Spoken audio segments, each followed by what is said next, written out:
Hello दोस्तों, Hindi mirror पर फिर से आपका स्वागत है। कैसे हैं आप सब दोस्तों? आज का जो विषय है आपका, जो एमसीक्यू लिए गए हैं आपके लिए, तो वो आधुनिकता एवं हिंदी साहित्य से लिए गए हैं। जो विषय है ये है आधुनिकता एवं हिंदी साहित्य।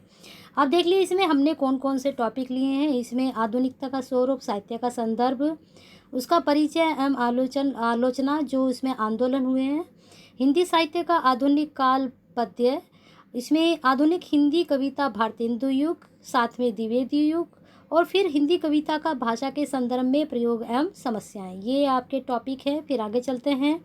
फिर आता है इसमें टॉपिक छायावादी कविता। ठीक है, पहले आधुनिक कविता आई, फिर आई छायावादी कविता। इनसे भी रिलेटेड इसमें प्रश्न है, जिसमें जयशंकर प्रसाद जी, सुमित्रा नंदन पंत, निराला जी और महादेवी वर्मा, इन चारों के तो हैं ही।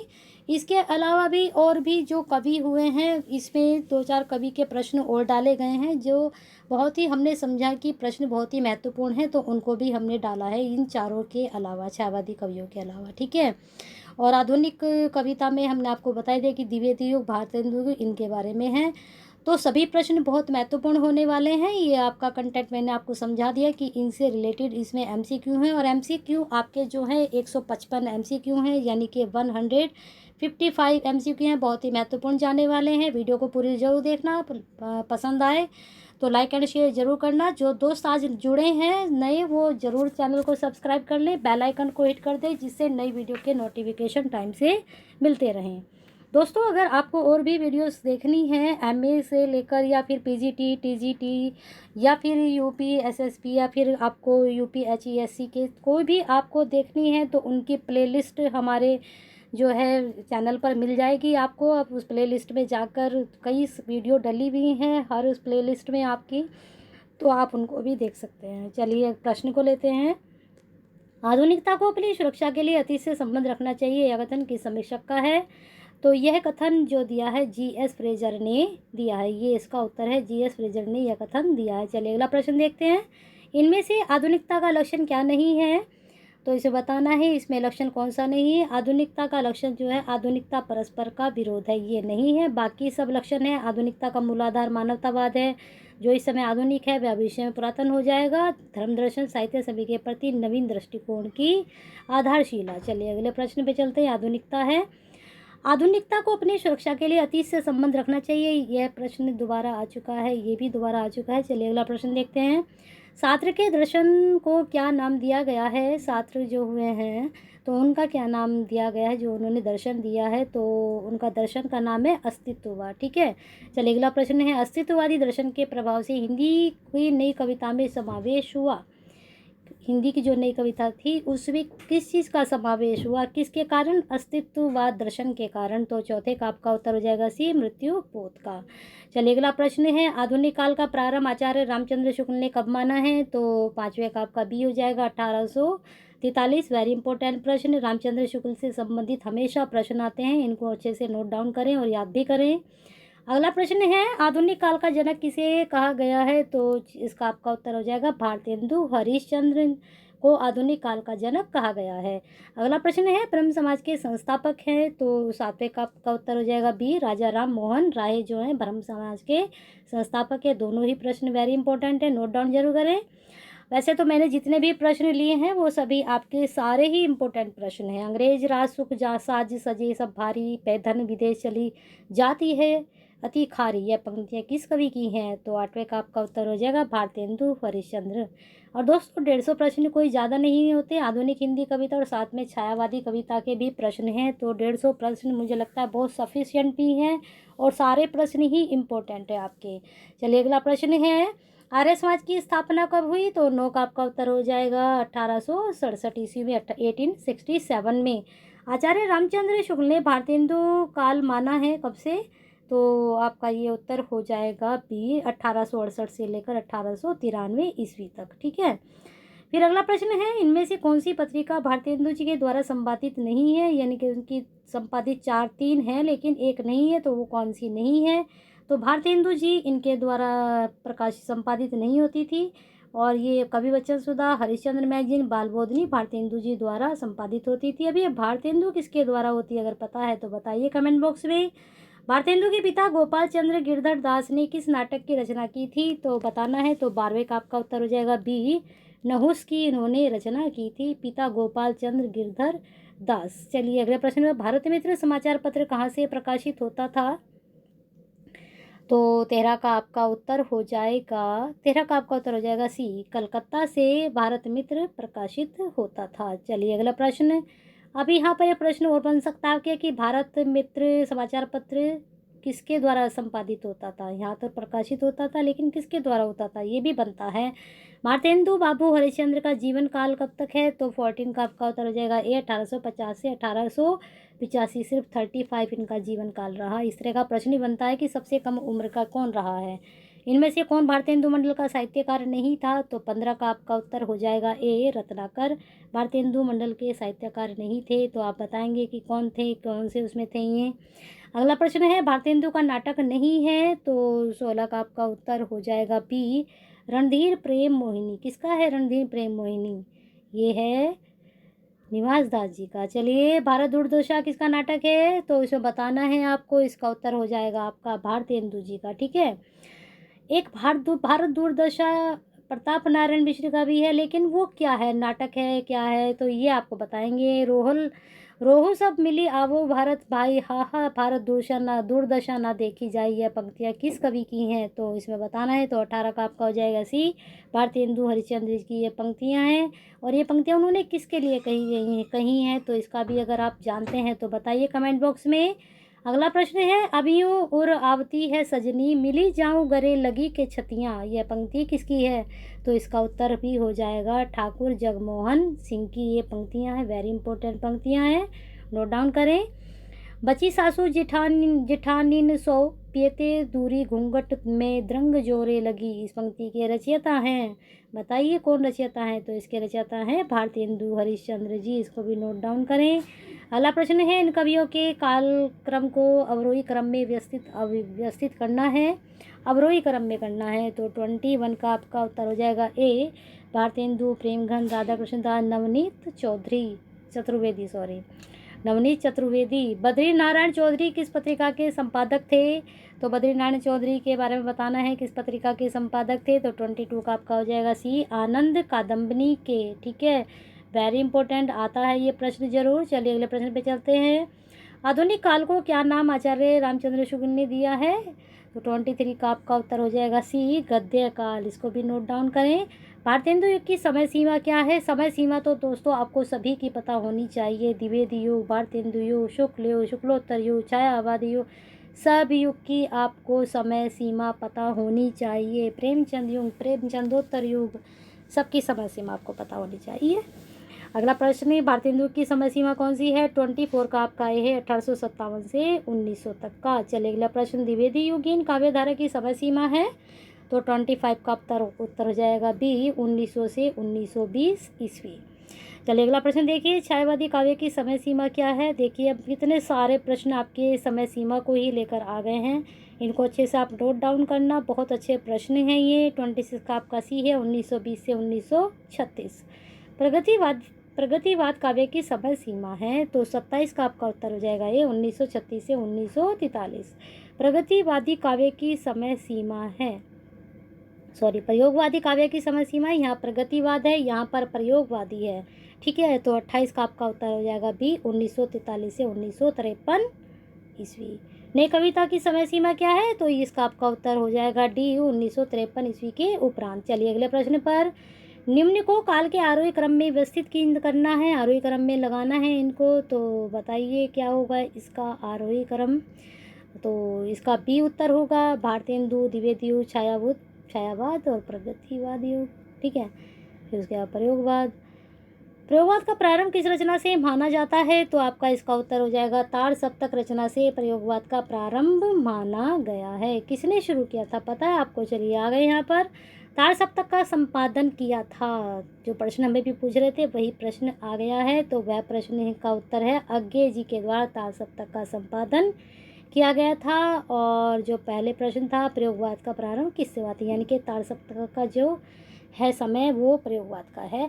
ताड़ सप्तक का प्रकाशन कब हुआ, देखिए कितना अच्छा प्रश्न है, तो इसका आपका उत्तर हो जाएगा सी, 53। तार सप्तक का प्रकाशन हुआ था, सॉरी 33 का आपका, मैं कंफ्यूज हो गई इसमें, 1943। ठीक है, मैं सोच रही यहाँ पर ये टिक लगा हुआ है तो ये नहीं, 1943 है, यहाँ पर ये गलत टिक लगा हुआ है। चलिए आगे प्रश्न पे चलते हैं।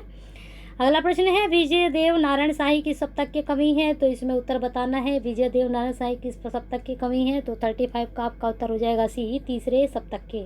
तीसरा सप्तक का प्रकाशन कब हुआ? सब प्रश्न एक दूसरे से जुड़े हैं, चांसी बनी हुई है इन प्रश्न की, तो सबको अगर आप एक साथ से नोट डाउन करेंगे तो आपके लिए भी बहुत अच्छा होगा। तो इसका उत्तर है आपका सी, 1959, यानी कि 1959 में, 1959 में। दूसरा सप्तक का प्रकाशित हुआ आपका, तो ये हुआ 37 का आपका उत्तर है, 1951 में दूसरा सप्तक प्रकाशित हुआ। और पहला कब हुआ? 1943 में।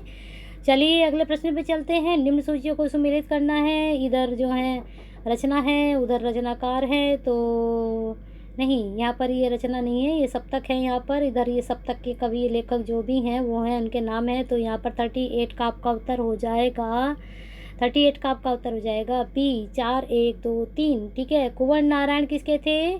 तीसरे सप्तक के। प्रभाकर माचवे जो थे वो तार सप्तक के। नरेश मेहता थे वो दूसरे सप्तक के। और जगदीश गुप्त के नई कविता पत्रिका से संबंधित।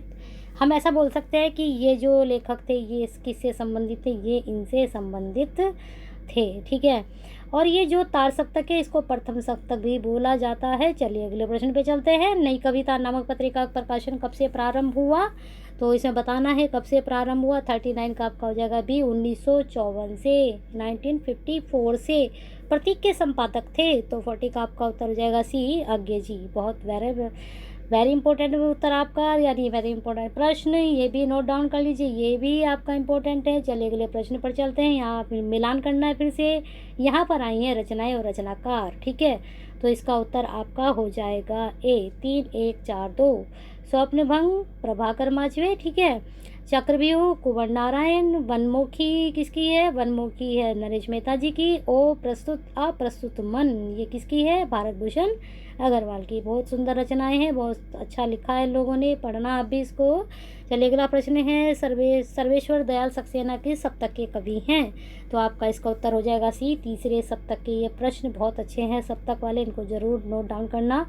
अब आते हैं कामायनी। कामायनी का प्रकाशन हुआ कौन से सन में हुआ बताना है। तो इसका आपका उत्तर हो जाएगा ए, 1935 ईस्वी में। इसमें प्रसाद जी द्वारा रचित, इनमें से प्रसाद जी द्वारा रचित महाकाव्य है। तो 45 का आपका उत्तर हो जाएगा क्या, कौन सा है बताइए?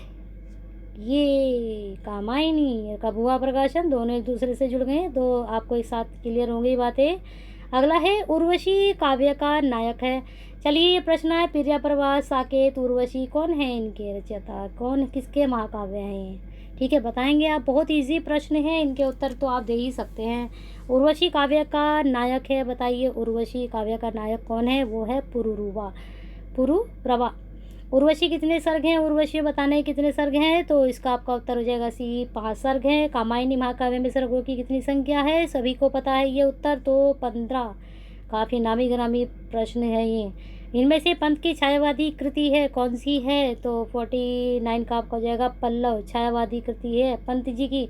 आपको पता है पंत जी का जो रचनाएं हैं वो 4 भागों में विभक्त है, 4 अलग अलग युग में या नव कहते हैं कि पार्ट में डिवाइड है। तो पंत का देखिए एक इसमें से आ गई है नव मानवतावादी, उसमें छायावादी भी हैं, नव मानवतावादी भी हैं, दर्शन से संबंधित है। वो दर्शन किसका है ये आप मुझे बताएंगे कमेंट बॉक्स में। जो दर्शन से संबंधित है इनकी, ये किस दर्शन से प्रभावित थे पंत जी? तो इसमें हमें बताना है पंत का नव मानवतावादी संग्रह है। तो 50 का आपका उत्तर हो जाएगा डी, लोकायतन।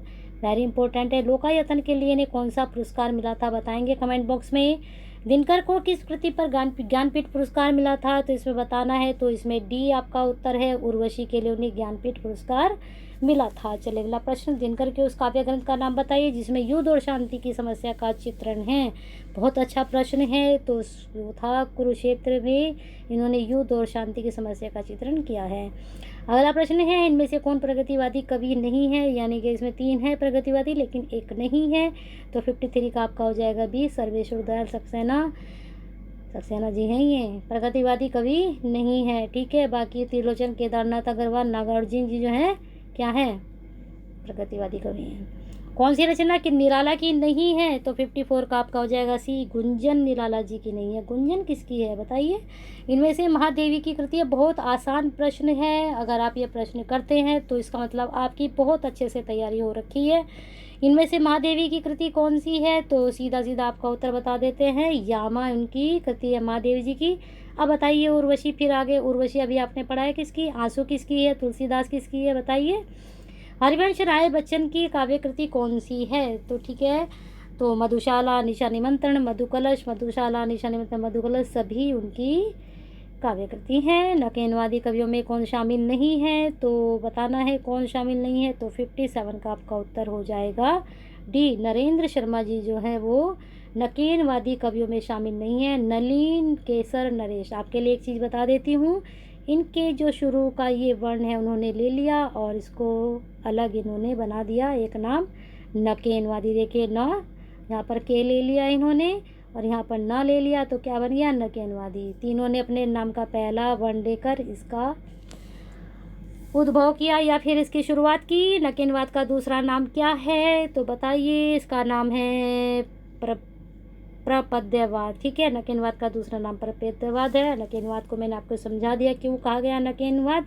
इनमें से कौन सा कवि प्रगतिवादी कवि नहीं है, तो 59 का आपका उत्तर हो जाएगा सी, केदारनाथ सिंह प्रगतिवादी कवि नहीं है। बाकी दिनकर, त्रिलोचन, केदारनाथ जो हैं वो क्या हैं, प्रगतिवादी कवि। केदारनाथ सिंह कैसे कवि हैं बताइए, प्रयोगवादी है, प्रगतिवादी है, छायावादी, कौन से युग के कवि हैं ये। अब ये सुन बे गुलाब में गुलाब किसका प्रतीक है, तो बताना है। अब ये रचना किसकी है, अब ये सुन बे गुलाब, तो इसमें किसका प्रतीक है, तो 60 का आपका उत्तर हो जाएगा बी, पूंजीपति वर्ग का। और ये रचना किसकी है आपको बतानी है। मार्क्सवाद के साहित्यिक संस्करण को कहा जाता है, तो आपका ये उत्तर हो जाएगा प्रगतिवाद। जो मार्क्सवाद से साहित्यिक संस्करण है उसको प्रगतिवाद भी कहते हैं। श्वानों को मिलता दूध, वस्त्र, भूखे बच्चे उकलाते हैं, इन पंक्ति में किस बात की झलक है, तो 62 का आपका उत्तर हो जाएगा बी, प्रगतिवाद की। बहुत अच्छी पंक्ति है और ये पंक्ति किसकी है ये आप जानिए। संस्कृति के 4 अध्याय पुस्तक के लेखक कौन है, तो इस 63 का आपका उत्तर हो जाएगा डी, रामधारी सिंह दिनकर। बहुत अच्छी इन्होंने लिखा है ये, तो पढ़िए इसको। संस्कृति के 4 अध्याय उन्होंने कौन से बताए हैं, हमारे देश की संस्कृति से संबंधित है वो सब। हरी घास पर क्षण भर नामक काव्य कृति किस बात से संबंधित है, बहुत अच्छी ये रचना है, काव्य कृति है, लेकिन ये किस बात से संबंधित है, इसमें हमें रचनाकार का नाम नहीं बताना, किसकी है इसके बारे में बताना है, ये भी नहीं बताना है कौन से वाद से संबंधित है। 64 का आपका उत्तर हो जाएगा सी, प्रयोगवाद से। प्रयोगवाद को भी मैंने आपको समझाया था, किसने शुरू किया, कैसे शुरू किया। ठीक है, जहाँ तार सप्तक का भी नाम आया था वहाँ उनका नाम है। हिंदी काव्य मुक्त छंद के प्रवर्तन का श्रेय किसको है, मुक्त छंद। ठीक है, तो ये तो बिल्कुल आपको आसानी से आता होगा, निराला जी का ने मुक्त छंद का प्रवर्तन किया था। उनकी कौन सी कविता में मुक्त छंद था, किस कवि के छंद योजना के आलोचकों ने रबड़ छंद या केचुआ छंद कहा है, तो इसका आपका उत्तर हो जाएगा निराला जी की ही छंद योजना को आज उनके आलोचक थे उन्होंने रबड़ छंद या केचुआ कहा है। क्यों कहा है पता है आप लोगों को, नहीं बताया तो पता लगाइए इसका और बताइए कमेंट बॉक्स में। 67 का यहाँ पर सूची है, इधर ये जो है सूची में ये पंक्तियाँ हैं, उधर जो है जिन्होंने ये पंक्तियाँ लिखी हैं रचनाकार के नाम है, तो मैचिंग बता देती हूँ सीधा सीधा। इसमें 67 का आपका उत्तर हो जाएगा सी, इसका आपका उत्तर है 4 3 1 2। ठीक है, इसको आप बाद में मैच कर लेना। मधुर मधुर मेरे दीपक जल, प्रियतम का पथ अलौकिक कर, ये पंक्तियाँ किस रचनाकार की, कितनी सुंदर पंक्तियाँ कही हैं, तो 68 का आपका उत्तर हो जाएगा सी, महादेवी वर्मा जी की पंक्तियाँ हैं। कहाँ से ली उन्होंने ये पंक्तियाँ, चाह नहीं सुरबाला के गहनों में गूथा जाऊँ, यह पंक्ति किस कवि की है, तो इसकी है जो है माखनलाल चतुर्वेदी जी की है। बहुत ही सुंदर पंक्ति हैं, किस कविता से ली हैं गई हैं ये। इनमें से आधुनिक मीरा किसे कहा गया, ये प्रश्न तो बहुत ही आपका प्रसिद्ध प्रश्न है, तो ये तो सबको पता ही होगा कि जो महादेवी वर्मा जी हैं वो आधुनिक मीरा कही जाती हैं। पंत की किस रचना को छायावाद का मैनोफेस्टो कहा गया, बहुत ही इंपॉर्टेंट प्रश्न है, इस पर नहीं मत जाना, मेरा भी अभी ऊपर गलत हो गया था इसके चक्कर में, तो आप जो है इस पर ये कट लगा हुआ है इस मत जाना है, राइट पे जाना। ठीक है, तो पंजे की रचना को छायावाद का मैनिफेस्टो कहा गया है, किसको कहा गया, तो आपका इसका उत्तर हो जाएगा बी, पल्लव को। ठीक है, ये छायावादी आपको मैंने बताया कि नव मानवतावादी रचनाएं छायावादी दर्शन से प्रभावित रचनाएं हैं। कौन से दर्शन से, ये मैं आपसे ऊपर डिस्कस कर चुकी हूँ। अगला प्रश्न है, छायावाद है स्थूल के प्रति सूक्ष्म का विद्रोह या परिभाषा किसकी है? छायावाद की कविताएं दी हैं अलग अलग साहित्यकारों ने, तो वो कैसे दी हैं तो अभी यहाँ पर हम जान लेंगे। तो 72 का आपका हो जाएगा डी, डॉक्टर नगेंद्र जी की ये परिभाषा है। ठीक है, अगला प्रश्न है छायावाद। अब सारी आपकी ये परिभाषा ही चलेंगी, इनको जरूर नोट डाउन करिए। ये प्रश्न जरूर किसी ना किसी की परिभाषा जरूर आती है छायावाद से संबंधित। छायावाद का प्रयोग दो अर्थों में समझना चाहिए, एक तो रहस्यवाद के अर्थ में, दूसरा प्रयोग वाक्य शैली या पद्धति विशेष के व्यापक अर्थ में। कथन किस समक्ष का है? तो 73 का आपका उत्तर हो जाएगा बी, रामचंद्र शुक्ल जी का। इनमें से निराला की कविता कौन सी नहीं है तो बताना है। तो 74 का आपका उत्तर हो जाएगा, कौन सा होगा पता है आपको? 74 का उत्तर हो जाएगा डी, नौका विहार। किसकी है नौका विहार? नौका विहार पंत जी की है। निराला की अधिकांश कविताओं की पृष्ठभूमि राष्ट्रीयता का रंग विद्यमान मिलेगा, या कथन किसका है? 75 का। क्या? हाँ तो दोस्तों, ये प्रश्न आपका, निराला की अधिकांश कविताओं की पृष्ठभूमि में राष्ट्रीय का रंग विद्यमान मिलेगा, यह कथन है, बताइए दोस्तों। तो यह कथन आपका है 75 में सी, भगीरथ मिश्र जी का। ठीक है, चलिए अगले प्रश्न पे चलते हैं। कामायनी में कौन सा पात्र नहीं है? तो इसमें बताना है कौन सा पात्र नहीं है। तो 76 का आपका उत्तर हो जाएगा पुरुरवा। तो ईड़ा, श्रद्धा, मनु ये कामायनी के पात्र हैं, परंतु पुरुरवा नहीं है। अभी उर्वशी के बारे में आपका जिक्र आया था, जो दिनकर जी की रचना थी। तो पुरुरवा का भी प्रश्न आया था ऊपर, तो आपको अगर याद नहीं तो मैं बता देती हूँ, पुरुरवा उर्वशी का पात्र है। चलिए अगला प्रश्न, कामायनी में बुद्धि का प्रतीक पात्र है, बुद्धि की जो प्रतीक है वो कौन है? तो 77 का आपका उत्तर हो जाएगा पी, ईड़ा जो है बुद्धि की प्रतीक है। चलिए अगले प्रश्न पे चलते हैं। कामायनी में किस दर्शन की परिभाषिक शब्दावली का प्रयुक्त है? तो बताना है कौन से दर्शन की शब्दावली है, पारिभाषिक शब्दावली प्रयुक्त हुई है। तो 78 का आपका हो जाएगा सी, प्रत्यभिज्ञा दर्शन। ठीक है, पंत जी की कौन सी रचना अरविंद दर्शन से प्रभावित? अरे ये तो वही प्रश्न आगे जो मैंने अभी आपसे कहा था कि आप इसको कमेंट बॉक्स में बताएंगे। तो पंत जी की जो रचना है वो अरविंद दर्शन से प्रभावित है। ठीक है, तो कौन सी रचना है? 79 का आपका उत्तर हो जाएगा बी, स्वर्ण किरण। तो इनकी दो रचनाएं हैं इससे अरविंद दर्शन से प्रभावित, एक हमने आपको बता दी, एक आप बताइए कौन सी है कमेंट बॉक्स में। चीनी आक्रमण 1962 के समय दिनकर जी ने कौन सी कृति लिखी थी? तो आपका इसका उत्तर हो जाएगा सी, परशुराम की प्रतीक्षा। चलिए अगले प्रश्न पे चलते हैं। इनमें से कौन सी कविता पंत जी की नहीं है? तो आपकी जानकारी के लिए बता दें, तोड़ती पत्थर उनकी नहीं है, बाकी मौन निमंत्रण, नौका विहार, हिमाद्री उनकी है। ये नौका विहार का भी ऊपर मैंने आपको समझाया था कि ये उनकी क्या नाम है, उनकी रचना है। अब तोड़ती पत्थर किसकी है? ये तोड़ती पत्थर जो है निराला जी की है, बहुत अच्छी रचना है इनकी ये। पंत की प्रगतिवादी कविता इनमें से कौन सी है? प्रगतिवादी बतानी है, मैंने आपको ऊपर बताया था कि नव मानवतावादी है, छायावादी है, अरविंद दर्शन से प्रभावित है। एक आपको ये मिल गया ऑप्शन, प्रगतिवादी कविता। तो ये 4 भागों में विभक्त है इनकी रचनाएं। ठीक है, 82 का आपका उत्तर क्या है? इसका उत्तर हो जाएगा ताज। ये प्रगतिवाद से या प्रगतिवादी कविता है, प्रगतिवाद से प्रभावित है। ठीक है, प्रकृति का सुकुमार कवि किसे कहा जाता है? तो प्रकृति का सुकुमार जी पंत जी को ही कहा जाता है। हालावादी कवि किसके रूप में प्रसिद्ध हैं? हालावादी कवि किस रूप में या के रूप में प्रसिद्ध है? तो 84 का आपका हो जाएगा सी, बच्चन जी। ठीक है, इनको हालावादी कवि कहा जाता है। अभी तो मुकुट बंधा था बात हुए कल ही हल्दी के हाथ, ये पंक्तियाँ किस कवि की हैं? तो 85 का आपका उत्तर हो जाएगा ए, पंत जी की। किसके लिए कहा है उन्होंने, ये बताएंगे आप कमेंट बॉक्स में। छायावादी भर्तृ में शामिल नहीं है, कौन नहीं है? तो 86 का आपका उत्तर हो जाएगा डी, महादेवी वर्मा जी नहीं है, पंत निराला ये भर्तृ में शामिल हैं। कौन सा कवि नई कविता का है? तो 87 का आपका उत्तर हो जाएगा ए, केदारनाथ सिंह नई कविता में है। चलिए अगला प्रश्न है, धूमिल का वास्तविक नाम क्या है? तो धूमिल का वास्तविक नाम बताना है इसमें, तो उनका नाम है 88 का आपका उत्तर हो जाएगा सी, सुदामा पांडे, धूमिल का वास्तविक नाम।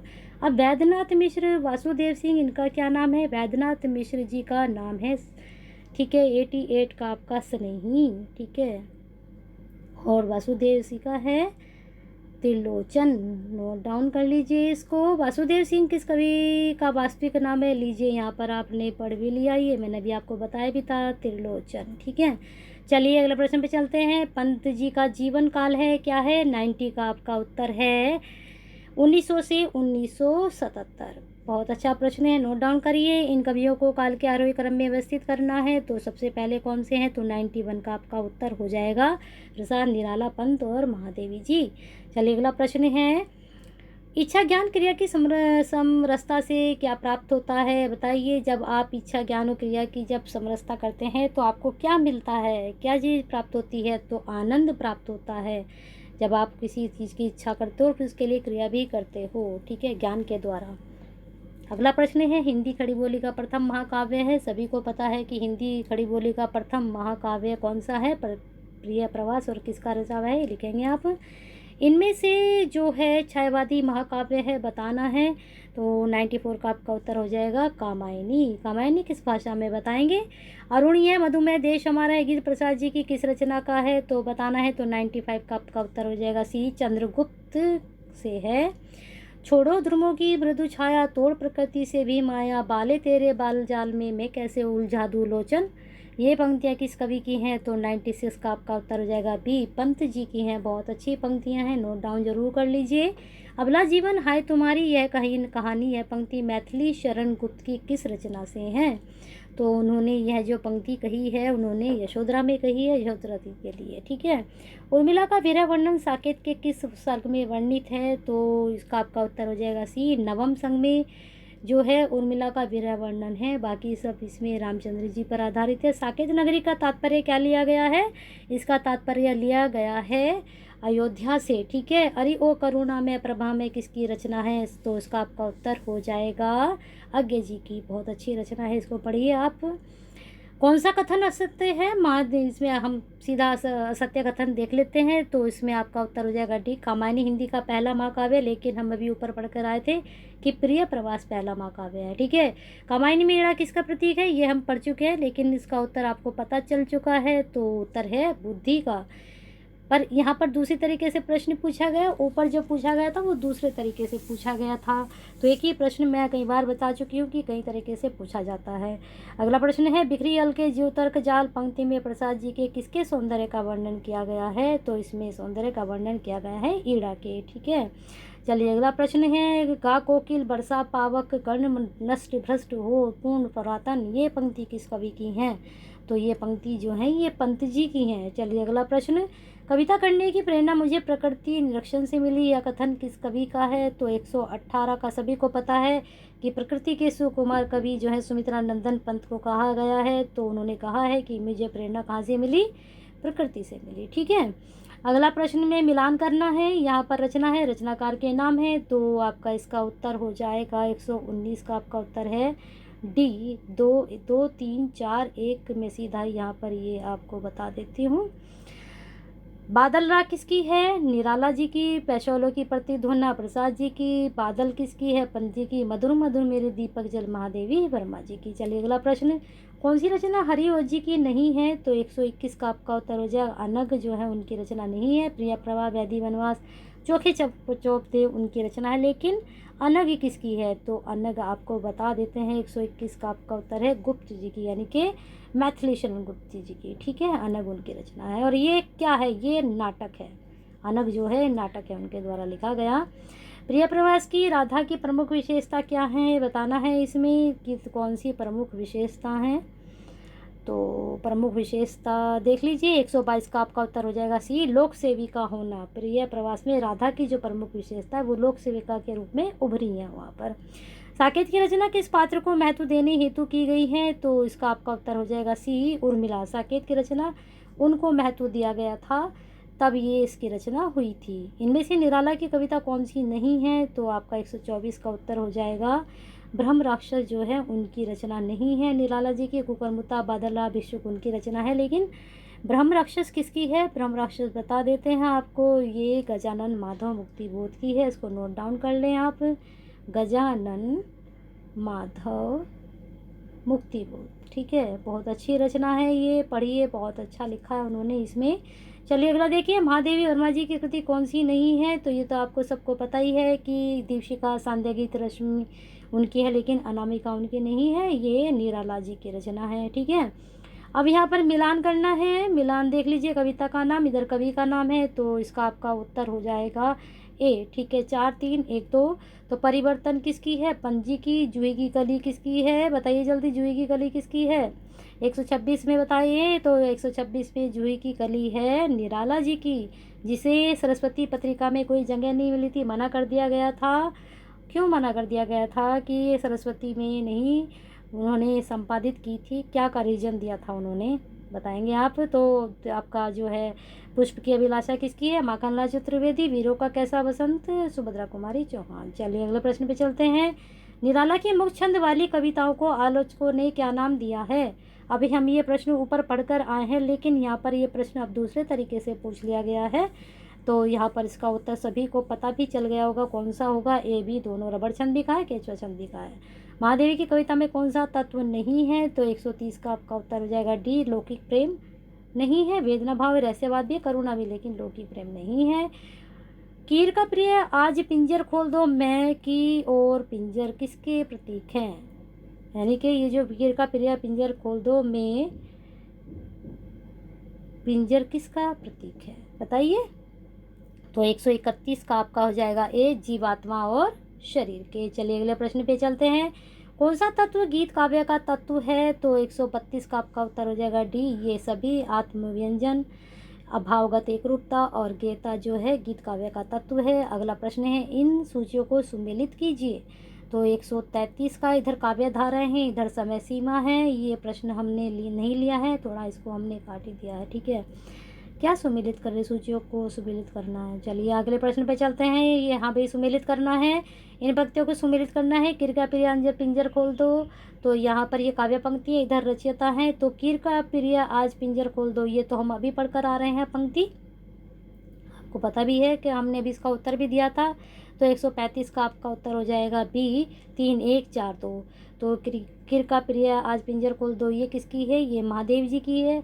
अभी तो मुकुट बंधा था मात, ये पंत जी की है। दया माया ममता लो आज, ये प्रसाद जी की है। बोला में धन्य श्रेष्ठ मानव, निराला जी की है। अगला प्रश्न देख लीजिए। आधुनिकता का मूल आधार मानवतावादी दृष्टि है, यह विचार किसका है? तो इसका उत्तर आपका हो जाएगा डॉक्टर जगदीश चंद्र गुप्त जी का है।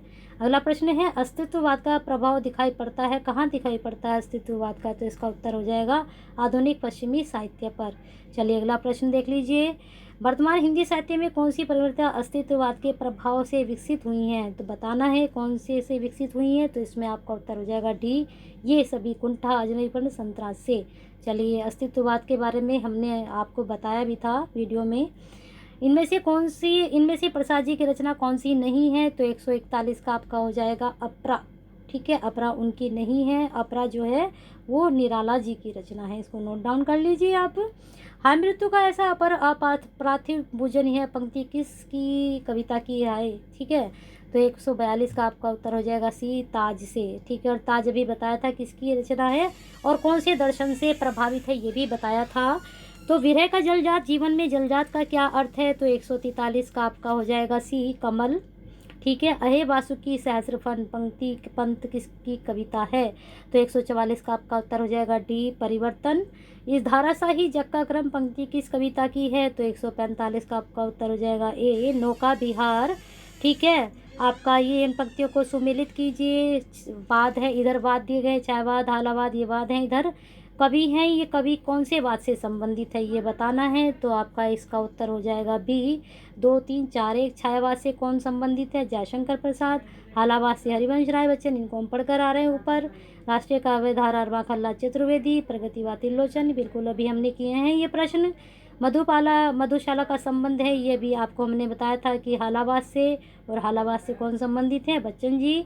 पुष्प की अभिलाषा कविता की मूल संवेदना क्या है? तो इसका आपका उत्तर हो जाएगा ए, देश के लिए त्याग और बलिदान की प्रेरणा। पुष्प को उन्होंने जो है, पुष्प के द्वारा उन्होंने बताया है कि जो पुष्प की अभिलाषा इस तरह की है। इनमें से राष्ट्रीय काव्य धारा से संबंधित कवि है कौन है? तो इसमें आपका उत्तर हो जाएगा डी, ये सभी। एक भारतीय आत्मा, रामनरेश त्रिपाठी, नवीन जी। अब एक भारतीय आत्मा कौन है? ये प्रश्न का उत्तर देखिए, माखनलाल चतुर्वेदी जी एक भारतीय आत्मा है। ठीक है, नवीन जी कौन है? नवीन जी के बारे में बताइए कौन है? तो बालकृष्ण जी के लिए बोला गया है नवीन जी। चलिए आगे चलते हैं। इनमें से पद्म पुरस्कार किसे प्राप्त नहीं हुआ है पद्म पुरस्कार, ठीक है। तो 151 का आपका उत्तर हो जाएगा सी, प्रसाद जी को नहीं हुआ है, बाकी पंत, दिनकर, महादेवी वर्मा जी को पद्म पुरस्कार मिला हुआ है। दिनकर को इनमें से किस रचना पर ज्ञानपीठ पुरस्कार प्राप्त हुआ है? तो सभी को पता है कि उर्वशी के लिए उन्हें ज्ञानपीठ पुरस्कार प्राप्त हुआ। कौन से सन में प्राप्त हुआ, अगर पता है तो बताइए। इनमें से ज्ञानपीठ पुरस्कार किसे प्राप्त हुआ है? तो 153 का आपका उत्तर हो जाएगा डी। इन तीनों को ही ज्ञानपीठ मिला है, दिनकर जी को, पंत को भी, महादेवी जी को भी। दिनकर जी की रचना हमने आपको बता दी है, पंत जी को चिदम्बरा है और महादेवी जी की जो है यामा है। नोट डाउन कर लीजिए आप, मैंने बता दिया आपको।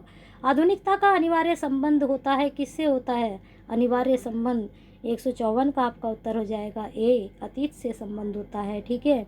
अगला प्रश्न है, खड़ी बोली हिंदी का प्रथम महाकाव्य है, कौन सा है? ये प्रश्न हम अभी कर चुके हैं। प्रिय प्रवास साकेत किस कवि की रचना है? ये भी अभी आपको बता चुके हैं। मैथिली शरणगुप्त, उसमें उर्मिला के बारे में है। उद्धव शतक के रचयिता कवि हैं, कौन हैं? तो 161 का आपका उत्तर हो जाएगा डी। बी और सी दोनों, यानी कि जगन्नाथ दास रत्नाकर, रमाशंकर शुक्ल प्रसाद उद्धव शतक के रचयिता हैं। छायावाद का प्रवर्तक आचार्य रामचंद्र शुक्ल ने किस कवि को माना है? तो बताना है। तो 162 का आपका हो जाएगा सी, मुकुटधर पांडे को। चलिए अगला प्रश्न है, कौन सी रचना जगन्नाथ दास रत्नाकर की नहीं है, बतानी है। तो 163 का आपका उत्तर हो जाएगा डी, हृदय तरंग। किसकी है हृदय तरंग? अगर आपको पता है तो बताइए कमेंट बॉक्स में। आधुनिक काल का जनक किसे कहा जाता है? ये तो सभी को पता है कि आधुनिक काल का जनक भारतेंदु जी को कहा जाता है। अगला प्रश्न है, नासिकेतोपाख्यान के रचयिता हैं, तो बहुत ही मतलब कहना चाहिए उम्दा प्रश्न है। 165 का आपका है सी, सदल मिश्र। भाषा योग वशिष्ठ, ये प्रश्न तो आप सारे ही कर लेना, ठीक है। चलिए देखते हैं, भाषा योग वशिष्ठ किसकी है? तो आपका इसका उत्तर हो जाएगा बी, रामप्रसाद निरंजनी की। राजा भोज का सपना किसका है? ये है श्री प्रसाद सितारे हिंद का। तीनों प्रश्न बहुत इंपॉर्टेंट हैं। शिशुताई अजो न गई, तंते तऊ जीवन जोवी बटोरे लगी, यह पंक्ति किस कवि की है? 168 का आपका उत्तर हो जाएगा बी, भारतेंदु जी की हैं। रोहो सब मिले आवो भारत भाई, पंक्ति के रचनाकार हैं, इसका आपका उत्तर हो जाएगा ए, भारतेंदु जी। वेरी इंपॉर्टेंट पंक्ति है, नोट डाउन जरूर करें। कौन करे जो नहीं कसकत सुनी विपत्ति बाल विध्वन की, बहुत अच्छी पंक्ति है, जरूर नोट डाउन करें किसकी है, लेकिन यह है प्रताप नारायण मिश्र जी की। चलिए अगले प्रश्न पे चलते हैं। यहाँ पर फिर से मिलान वाला प्रश्न आ चुका है। इधर रचना है, इधर रचनाकार का नाम है, तो इसको हम थोड़ा जो कर लेते हैं शॉर्ट। तो इसको देखिए, इसका आपका उत्तर हो जाएगा बी, 3 4 2 1, ठीक है। भक्ति सर्वस्वी किसकी है? भारतेंदु जी की। कंस वध किसकी? अंबिका दास व्यास की। अलौकिक लीला किसकी है? बद्री नारायण चौधरी प्रेमघन की। श्याम सरोजनी जगमोहन सिंह। वेरी इंपॉर्टेंट प्रश्न। भारतेंदु जी का जीवन काल, तो ये प्रश्न तो हम आपको ऊपर अभी करा कर ही आए हैं, तो इसका आपका उत्तर हो जाएगा बी, 1850 से 1885। मैंने आपको बताया भी था, बहुत कम उम्र रही है इनकी। मयंक महिमा इनमें से किसकी कृति है? तो इसमें बताना है किसकी कृति है। तो 183 का आपका उत्तर हो जाएगा बी, बद्री नारायण चौधरी प्रेमघन की। ये जरूर आता है प्रश्न। इनमें से भारतेंदु मंडल का कवि नहीं है, कौन कवि नहीं है भारतेंदु मंडल का, बताइए। तो आपका जो उत्तर है बी, 84 का आपका हो जाएगा नवनीत चतुर्वेदी। ये जो हैं भारतेंदु मंडल के कवि नहीं हैं, ये हैं प्रगतिवादी, ठीक है, ये प्रगतिवादी कवि हैं, इसको नोट डाउन कर लें आप, ठीक है। चलिए अगला प्रश्न है, जो विषय संतन तजी ताई मूड लपटा जोडर डारत वमन करी स्वान स्वाद सो खात, यह दोहा किसके द्वारा रचित है? तो यह दोहा भी भारतेंदु जी के या राधा कृष्ण दास, बताइए किसके द्वारा रचित है? तो 185 का हो जाएगा राधा कृष्ण दास के द्वारा। कहाँ से लिया गया, कौन सी उससे रचना से है? चलिए, करनी तनुजा तट तमाल तरुवर बहु छाए किसकी है? तो ये तो आपको सीधा पता है कि भारतेंदु जी की है, और ये किसके लिए कही गई हैं, ये भी आप बताइए। इनमें से कौन सा कवि पुष्टि मार्गीय था और वल्लभ संप्रदाय में दीक्षित था? तो पुष्टि मार्गीय वल्लभाचार्य वल्लभ संप्रदाय में कौन था? तो ये भी भारतेंदु जी ही थे। चलिए अगला प्रश्न है, यहाँ पर फिर कृति आ गई, कृतिकार का नाम आ चुका है, तो बताना है। ये तो हम ऊपर करके आए, उर्वशी दिनकर चिदम्बरा किसकी है? पंत यामा, महादेवी अनामिका, निराला जी, ठीक है, बहुत आसान था।